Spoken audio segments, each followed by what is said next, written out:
గృహ విద్యుత్ వినియోగదారులకు కేంద్రం అయితే భారీగా గుడ్ న్యూస్ చెప్పింది. ఎందుకంటే భారతదేశ సుస్థిర అభివృద్ధిలో భాగంగా సూర్యఘర్ అనే ఉచిత విద్యుత్ పథకాన్ని ప్రవేశపెట్టబోతున్నట్టయితే ప్రధాని మోడీ ట్విట్టర్ వేదికగా అనౌన్స్ చేశారు. 75,000 కోట్లతో కోటి మంది గృహ విద్యుత్ వినియోగదారులకు 300 యూనిట్లు ఉచిత కరెంట్ను ప్రతి నెల అందించేందుకైతే ఈ స్కీమ్ లక్ష్యమని ఆయన స్పష్టం చేసిన పరిస్థితి కనిపిస్తోంది. మనందరికీ తెలుసు, కాంగ్రెస్ సర్కార్ కూడా 200 యూనిట్ల విద్యుత్ని ఉచితంగా ఇవ్వడానికి ప్రామిస్ చేసింది. ఈ రోజేమో కేంద్ర సర్కార్ ఒక గుడ్ న్యూస్ చెప్పింది. 75,000 కోట్లతో అయితే కోటి మంది గృహ విద్యుత్ వినియోగదారులకు 300 యూనిట్లు ఉచిత కరెంట్ను ప్రతి నెల అందించే స్కీమ్ని లాంచ్ చేశారు. సో కాంగ్రెస్ పార్టీ ఇప్పటికే మన రాష్ట్రంలో 6 గ్యారంటీల్లో భాగంగా 200 యూనిట్ల ఫ్రీ కరెంట్ పథకాన్ని ప్రవేశపెట్టబోతోంది. అండ్ పార్లమెంట్ ఎన్నికలు సమీపిస్తున్నాయి కాబట్టి కాంగ్రెస్ పార్టీకి షాక్ ఇచ్చేలా అయితే ప్రధాని మోడీ తాజాగా ఈ పథకాన్ని ప్రవేశపెట్టడం ఒక సెన్సేషనల్గా మారిపోయిన పరిస్థితి. ఎందుకంటే దేశంలో కోటి కుటుంబాలకు 300 యూనిట్ల వరకు ఉచిత విద్యుత్ అందించబోతున్నాం, ఈ పథకాన్ని అమలు చేయబోతున్నామని కేంద్ర ఆర్థిక మంత్రి నిర్మలా సీతారామన్ బడ్జెట్ ప్రసంగంలోనే ఆమె ప్రస్తావించారు. సో దీనిపై ప్రధాని నరేంద్ర మోడీ రామ మందిరం ప్రారంభం రోజునే ఈ స్కీమ్ను కూడా ప్రకటన చేశారు. ఇప్పుడు దీన్ని అమలు చేయబోతున్నట్టు కూడా ఆర్థిక మంత్రి స్పష్టం చేసిన పరిస్థితి. ఇంతకీ ఈ స్కీమ్ ఏంటి, అసలు ఎవరు అర్హులు, ఉచిత విద్యుత్ ఎలా పొందాలి, ఇవన్నీ వివరాలు ఓసారి తెలుసుకునే ప్రయత్నం చేద్దాం. ఈ పథకంతో అయితే గృహ వినియోగదారులకు ప్రతి సంవత్సరం 15 నుంచి 18,000 వరకు డబ్బులు ఆదా కాబోతున్నాయని మోడీ సర్కార్ అంటోంది.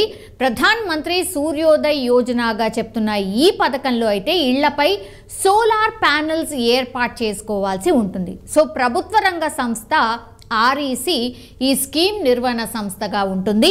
ఇళ్లపై సోలార్ ప్యానెల్స్ ఏర్పాటు కోసం $1.2 ట్రిలియన్ రుణం కూడా ఇవ్వబోతోంది, అంటే లోన్ కూడా ఇవ్వబోతోంది. సో ఇదివరకే సోలార్ రూఫ్ టాప్ కింద విద్యుత్ పొందే గృహాలకు ప్రభుత్వం ప్రోత్సాహకాలే చాలానే ఇస్తోంది. బట్ ఇంకా కూడా అవగాహన చాలామందికి లేదు. నిజంగానే ఈ వైపు అసలు అడుగులు వేసిన పరిస్థితి కూడా చాలామందికి ఎట్లా ఏంటి అనేది కూడా ఇప్పటికీ కూడా తెలీదు. పథకాలు నిజం చెప్పాలంటే కేంద్ర సర్కార్ చాలా పథకాలే ఉంటాయి, బట్ వాటికి సంబంధించి అసలు అర్హులు ఎవరు ఏంటి అనేది చాలామందికి మోస్ట్ ఆఫ్ ది పీపుల్కి అసలు తెలియదు. సో ఇంటి పైకప్పు మీద సోలార్ ప్లేట్లు అమర్చుకునేందుకైతే అయ్యే ఖర్చులో సబ్సిడీ ఇవ్వబోతోంది కేంద్ర సర్కార్. ప్రతి ఇంటికి కూడా సోలార్ ఇన్స్టలేషన్ లక్ష్యంగా పెట్టుకుంది కేంద్రం. అండ్ ఇందులో భాగంగానే ఇప్పుడు కోటి ఇళ్లకు 300 యూనిట్లు ఫ్రీ విద్యుత్ ప్రకటించేసింది. గ్రామీణ ప్రాంతాల్లో తక్కువ మరియు మధ్య ఆదాయ కుటుంబాల ఇండ్లపై సోలార్ ప్యానెళ్లు ఏర్పాటు చేసి విద్యుత్ అందించడం ఈ పథకం యొక్క లక్ష్యం. అండ్ వినియోగం తర్వాత మిగిలిన విద్యుత్ని కూడా ఆయా కుటుంబాలు డిస్కమ్లకు కూడా అమ్ముకోవచ్చు.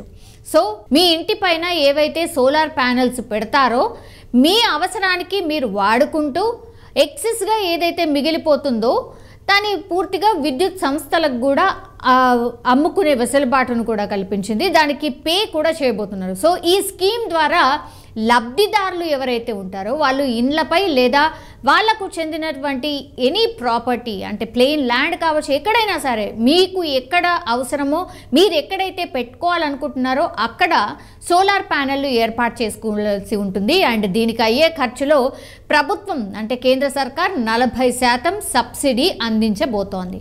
సో ఈ స్కీమ్ కోసం అప్లై చేసుకునే వాళ్ళు ఖచ్చితంగా ఇంటి ఓనరే అయి ఉండాలి, ఆర్ ప్రాపర్టీ ఓనర్ ఖచ్చితంగా అయి ఉండాలి. అండ్ వాళ్ళ వార్షిక ఆదాయం అంటే ఎవ్రీ ఇయర్ వాళ్ళ ఆదాయం ఎంత ఉండాలి అంటే 1.5 lakh ఉండాల్సిందే. 1.5 లక్షలకు మించకుండా ఉండాలి. సో వీళ్ళు అర్హులు అనమాట. అండ్ ప్రభుత్వ ఉద్యోగులకు ఈ స్కీమ్ వర్తించదు.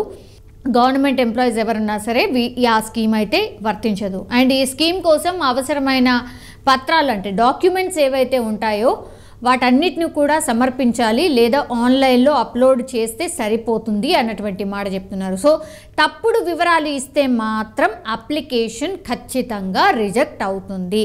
సో ఏవేవైతే పత్రాలు ఆర్ డాక్యుమెంట్స్ ఏవైతే అవసరం ఉంటుందో వాటిని అయితే ఖచ్చితంగా ఇవ్వాల్సిందే. అండ్ ఇవి మెయిన్ అంటే ఖచ్చితంగా ఇంటి ఓనర్ అయి ఉండాలి. అండ్ డెఫినెట్లీ వాళ్ళ ఆదాయం 1.5 లక్షలకు మించకూడదు. అంటే బీపీఎల్ కుటుంబాలే ఖచ్చితంగా ఉండాలి. అంటే ఆర్థిక పరిస్థితి అంటే చాలా లో అంటే రేషన్ కార్డ్ హోల్డర్స్ అనుకోవచ్చు, బీపీఎల్ కుటుంబాలు ఏవైతే ఉంటాయో వాళ్లకు ఇది వర్తిస్తుంది అని అనుకోవచ్చు. అండ్ ఖచ్చితంగా గవర్నమెంట్ ఎంప్లాయీ కూడా కాకూడదు. ఇవి 3 నిబంధనలు అయితే ఖచ్చితంగా అమలు చేయబోతున్నారు. సో ఎవరికైతే 300 యూనిట్ల ఫ్రీ విద్యుత్ కేంద్ర సర్కార్ ఏదైతే అందిస్తుందో వాటికి సంబంధించి మీకు కావాలనుకుంటే మాత్రం ఇవన్నీ కూడా నోట్ చేసుకోవాల్సి ఉంటుంది అండ్ అప్లికేషన్ కూడా చేసుకోవాల్సి ఉంటుంది. సో దాని ద్వారా మీరైతే 300 యూనిట్ల వరకు అయితే ఫ్రీ విద్యుత్ పొందే అవకాశం అయితే కనిపిస్తోంది.